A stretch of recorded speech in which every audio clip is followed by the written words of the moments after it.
Hi, it's Richard from Racing Profits Guides, and I just wanted to welcome you to this guide to the St Leger Festival. Now this is day one and we're going to have 4 videos in the series looking at each day of the festival.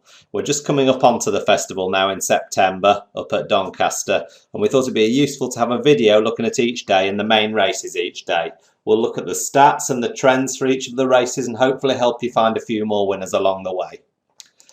Now the festival itself is held at Moor at Doncaster, and it's 4 days of fantastic racing, and it obviously culminates in the final classic of the season on the Saturday, the St Leger itself. Now day one, which is today, we're just going to talk a bit about the Scarborough Stakes, which is a 5 furlong sprint, a listed race. Day 2, the action starts to ramp up a bit. We've got 2 group races in the Scepter Stakes, which is a 7 furlong Group 3, and we've also got the Park Hill Stakes, which is over the St Leger course, 1 mile 6 furlong 132 yard course, and that's a Group 2. On the Friday we've got 3 big races. We've got the Flying Childers kicking off the action, that's a 5 furlong sprint, again a Group 2. We've then got the Stamina Sapping Doncaster Cup, which is a 2 mile 2 furlong stamina test, that's a Group 2. And then we finish with the Mayhill Stakes, which is a 1 mile Group 2 on the Friday.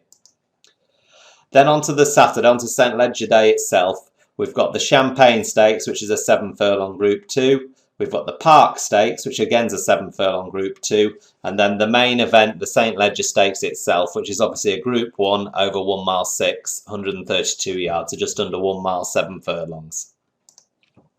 The course itself at Moor, it's a left-handed pear-shaped track. It's quite a large circuit. When you walk around it, it's nearly 2 miles in distance. In fact, it's just a bit shorter than Pontefract, which is Europe's biggest flat course.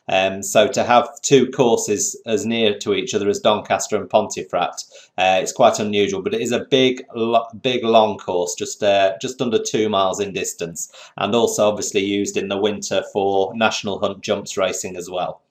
Although we call it flat, at the bottom of the Bawtry Road here, this is the Bawtry Road, the back straight, you do start to climb quite considerably up Rose Hill and then drop down again round this corner.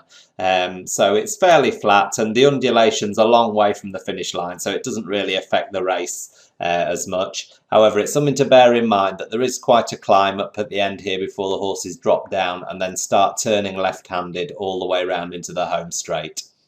There's also a straight mile course, so over the 4 days of the festival, the straight miles used quite a lot for the sprint races, the 7 furlong races we talked about, the 2 5 furlong group races as well are down here. So again, it's the straight course that's used here. It's not this round course, because there is a round mile course as well, which is used throughout the year at Doncaster. The other thing to bear in mind about the course is the 1 mile 2 furlong start. As we talked about Rose Hill, the stalls are actually situated on the uphill part of Rose Hill for the 1 mile 2 furlong start. So the horses come out of the stalls uphill here. So again, it's another thing to think about when you're looking at the 1 mile 2 furlong races, that the horses are going to be coming out of those stalls uphill. The round mile course, as I say, isn't used this week over the 4 days of the festival, so you don't need to worry too much about learning about the round course. But obviously there's a long 4.5 furlong straight here. Very wide open and galloping straight that the horses swing into once they've come round onto it. So a lot of the races don't even start to develop until they hit that home straight, and then you'll start to see the races develop. As far as draw bias goes, there's not really too much draw bias around here. You'd say a low draw is slight advantage because you'd be on the inside all the time. However, there's plenty of time to make a place or to make up your places. If you're out of position, you can soon, as I say, come from off the pace when you're coming down this long straight here, the long home straight.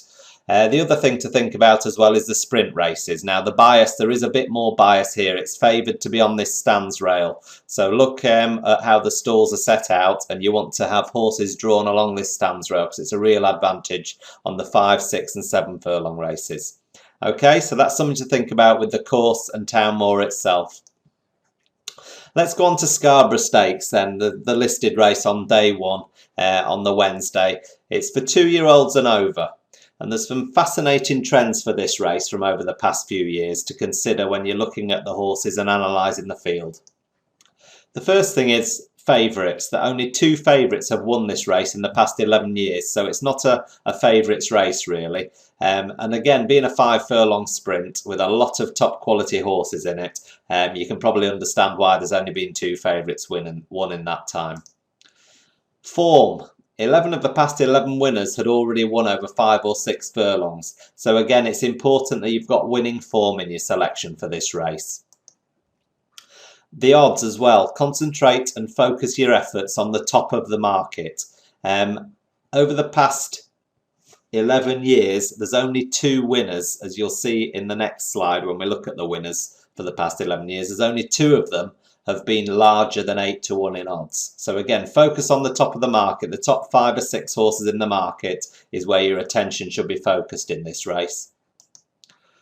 The draw, again, stall 8 or lower is the place to be in this. Only 2 of the past 11 winners have been wider than stall 8, with 7 of them coming from stalls 4 to 8. So out of those 9 winners who won in stall 8 or lower, 7 of them were in either stalls 4, 5, 6, 7 or 8. So again, focus your attention on the draw. Where's the horse drawn? And also, what's its odds? And the age of the horse. 9 of the past 11 winners have been 4, 5 or 6 years old. So again, the older, more mature sprinters tend to do well in this race. Here's a list of the winners from the past 11 years. Last year, Soul Power won it nicely. 5 to 2 favourites, as I say. Him and Majestic Missile are the only 2 favourites over this period to have won it. As you can see here, 5 to 2, 9 to 2, 9 to 2, 3 to 1, 3 to 1, 8 to 1, 13 to 8, 15 to 2. You can see 100 to 30 there. There's only Dubai and Gift at 16 to 1 and Humidor at 14 to 1 that are the 2 bigger price, you'd say, outsiders who've won this. So again, the key there is focus your attention on the top of the market, the top 5 or 6 horses in the market, and then look at the draw.